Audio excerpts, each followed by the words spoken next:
نحمده ونصلي على رسوله الكريم اما بعد فاعوذ بالله من الشيطان الرجيم بسم الله الرحمن الرحيم رب اشرح لي صدري ويسر لي امري واحلل عقدة من لساني يفقهوا قولي. علم کا اٹھا لیا جانا. عن عبد الله بن عمرو بن العاص قال سمعت رسول الله صلى الله عليه وسلم يقول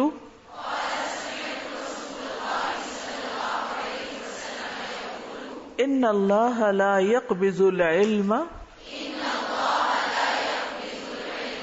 انتزاعا ينتزعه من العباد ولكن يقبض العلم بقبض العلماء. کتاب العلم. عبداللہ ابن عمرو ابن عاص رضی اللہ عنہما سے روایت ہے، میں نے رسول اللہ صلی اللہ علیہ وسلم کو فرماتے ہوئے سنا، بے شک اللہ علم اس طرح نہیں اٹھائے گا کہ اسے بندوں کے سینوں سے کھینچ لے. انتزاعا ینتزع، نزع کا مطلب ہوتا کھینچنا، یعنی بندوں نے اپنے سینوں میں اپنے دلوں میں جو علم یاد کر رکھا ہے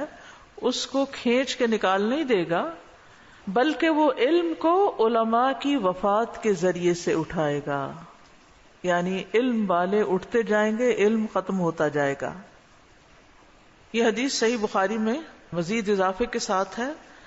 حتی اذا لم یبق عالما اتخذ الناس رؤوسا جہالا فسئلوا فافتوا بغیر علم فضلوا واضلوا. یہاں تک کہ جب کوئی عالم باقی نہیں رہے گا تو لوگ جاہلوں کو پیشوا بنا لیں گے، امام بنا لیں گے، ان سے مسائل پوچھے جائیں گے تو وہ بغیر علم کے فتوے دے کر خود بھی گمراہ ہوں گے اور دوسروں کو بھی کریں گے. یعنی جب کوئی مسئلہ پیش آئے گا، جب کوئی سوال سامنے آئے گا تو وہ کہیں گے میرا خیال یہ ہے، میری سمجھ میں یہ آتا ہے، میری عقل تو یہ کہتی ہے، لاجک تو یہ بنتا ہے، بغیر اصل کی طرف رجوع کیے، کیونکہ اصل تک ایکسس ہی نہیں ہوگی، اصل تک جانے کا کسی کو شوق ہی نہیں ہوگا. تو آپ دیکھیں کہ یہ قیامت کی علامات میں سے ایک علامت بتائی گئی ہے کہ آخری وقت جو بدترین وقت ہوگا اس میں لوگ اصل علم سے دور ہو جائیں گے اور اس کو یاد کرنے اور اس کو اپنے سینوں میں محفوظ کرنے اور اس پر غور و فکر کرنے اور اس کو پڑھنے پڑھانے اور اس کی خدمت کرنے کو مشکل کام سمجھیں گے. اور پھر آہستہ آہستہ جو لوگ یہ علم حاصل کیے ہوں گے ان کی وفات ہوتی جائے گی اور باقی پھر جاہل لوگ رہ جائیں گے لوگوں کو دینی اعتبار سے رہنمائی کرنے کے لیے. اس حدیث سے یہ بات بھی پتہ چلتی ہے کہ اللہ تعالیٰ اپنے بندوں کو علم عطا کرنے کے بعد ان سے چھینتا نہیں، کیونکہ یہ اس کا ان پر فضل اور مہربانی کرنا ہوتا ہے. تو یہ اللہ تعالیٰ کی مہربانی ہوتی ہے کہ کسی کو علم عطا کر دیتا ہے اور وہ علم میں مشغول ہو جاتا ہے. اور جب کوئی شخص سنسیئرٹی کے ساتھ دل لگا کر شوق سے علم حاصل کرنے لگتا ہے اور اس کو یاد رکھنے کی کوشش کرتا ہے تو پھر اللہ سبحانہ وتعالیٰ اس کو اس نعمت سے محروم نہیں کرتا کہ وہ اس سے چھین لے کے یہ تم نے اپنے دل میں کیا رکھا ہوا ہے. نہیں، یعنی اللہ تعالیٰ اس بات سے برتر ہے کہ اپنے بندوں سے وہ علم واپس لے لے جو اس نے ان کو عطا کیا تھا. وہ علم جو اللہ کی معرفت پر مبنی ہے، اس کے دین کی، اس کے احکام کی، اس کے لائی ہوئی شریعت کے بارے میں سیکھا سکھایا گیا ہے. لیکن اصل مشکل کیا ہے کہ علم والے کم ہو جائیں گے اور پھر خاص طور پر دین کے علم والے کم ہو جائیں گے اور جو باقی بچیں گے وہ فوت شدہ لوگوں کی کمی پوری نہیں کر سکیں گے. اور یہاں آپ صلی اللہ علیہ وسلم نے امت کو خبردار کیا ہے، ڈرایا ہے کہ ایک وقت آئے گا کہ امت سے یہ خیر اٹھا لی جائے گی اور لوگ پھر جہالت میں ہی مبتلا ہو جائیں گے. تو اس لیے کتنا ضروری ہے کہ ہم لوگ اس دین کے علم کو سیکھنے کے لیے وقت نکالیں، اس کی طرف توجہ کریں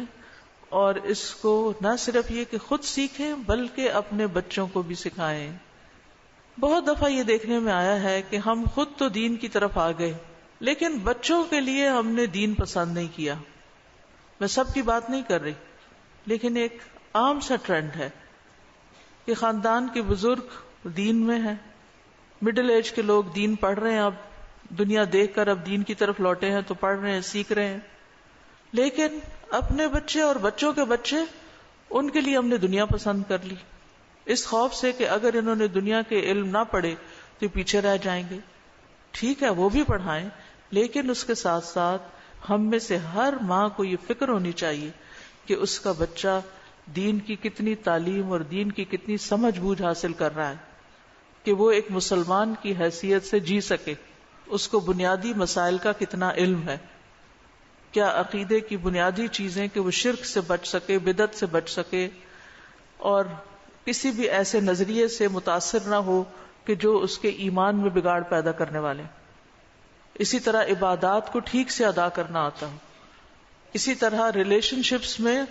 اس کو بڑے چھوٹے کی تمیز پتا ہو. پھر اسی طرح لوگوں کے ساتھ معاملات، عام لوگوں کے ساتھ، اور اگر کوئی خاص فیلڈ ہے اس کا، کوئی بزنس ہے یا جاب ہے یا کسی اور معاملے میں وہ کام کر رہا ہے، تو اس معاملے سے متعلق وہ حلال و حرام کو جانے. کیا ہم میں سے کسی کا بیٹا اگر بزنس شروع کرتا ہے تو ہم اس کو یہ تلقین کرتے ہیں کہ بیٹا اس میں حلال حرام کو جان لو؟ اور اگر وہ کچھ کمانے لگتا ہے تو کیا ہمیں فکر ہوتی ہے کہ وہ زکوٰۃ بھی ادا کر رہا ہے یا نہیں، اور اس کو اپنے زکوٰۃ کے مسائل پتہ ہیں یا نہیں؟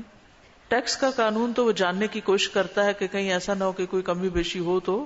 کوئی پینلٹی ہو جائے، لیکن زکوٰۃ دے رہا ہے یا نہیں دے رہا اس کی ہمیں فکر نہیں ہوتی. پھر یہ کہ اگر اس کے پاس ایک سرٹن اماؤنٹ جمع ہو گئی ہے تو اس کے اوپر حج فرض ہو گیا ہے، کیا وہ اپنے حج کی فکر کر رہا ہے یا نہیں؟ ہمیں بحیثیت والدین اپنے بچوں کی آخرت کے بارے میں، ان کے دین کے بارے میں فکر مند ہونا چاہیے کہ کم از کم اتنا علم ان کو ضرور دے دیں کہ جس سے وہ اپنی زندگی کو اسلام کے مطابق گزار سکیں اور اپنے بچوں کو پھر اسلام پہ قائم رکھ سکیں. کیونکہ جو دین انسان گھر سے سیکھتا ہے اس کی بات ہی کچھ اور گھر میں ہو سکتا ہے کہ آپ اتنی بڑی عالمہ نہ ہو کہ اس کو سب کچھ سکھا پڑھا سکیں، تو پھر استاد کا انتظام کر لیں. الحمدللہ ابھی تک ایسے بہت سے علماء موجود ہیں، ایسے بہت سے پڑھے لکھے طالب علم موجود ہیں کہ جو 8 سال علم میں لگانے کے بعد کوئی درزی کا کام کر رہا ہے تو کوئی ٹیکسی چلا رہا ہے تو کوئی کچھ کر رہا ہے. ایسے لوگوں کو ایکسپلور کریں کہ کون علم والے ہیں، ان کو معقول تنخواہوں پر اپنے بچوں کی تعلیم کے لیے گھر میں بلائیں اور اپنے بچوں کے ساتھ اور بچوں کو بھی اکٹھا کر لیں، تاکہ آپ کے بچے، خصوصاً بیٹے جو ہیں، کیونکہ لڑکا گھر کا سربراہ ہوتا ہے نا، تو وہ اتنا دین ضرور جانے کہ خود بھی اس پہ قائم رہے اور اپنے گھر والوں کو بھی آگ سے بچا سکیں.